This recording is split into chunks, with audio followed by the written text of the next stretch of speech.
Pagpasok sa bahay, gumalaw ang kama.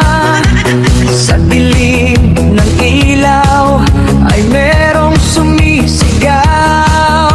Ako ay dumiretso, walang pag-alinlangan. Sa bawat galaw, umuunggol ang sigaw. Sa tunog ng bunganga, ako'y napahanga.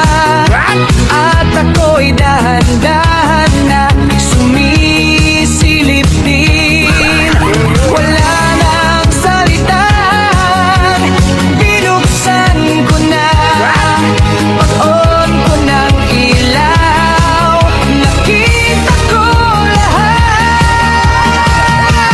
Hawak mo ang itlog ng lolo ko. Sa bawat sigaw nyo ako ay biglang napawa. Hawak mo ang huwag mong bibitawan hanggang sa huling sop-sop ng galawan. Hawak mo ang sa ilaw at dilim, ikaw lang pumatol sa lolo namin. Hawak mo ang dito sa kama, ikaw ang dahilan bakit pumanaw na.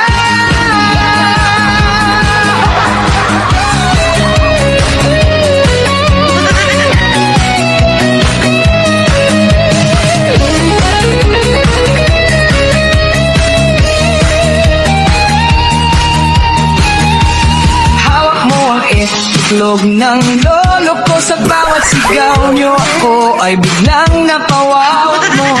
Huwag mong bibitawan hanggang sa huling sop-sop ng galawan. Hawak mo sa ilaw at dilim,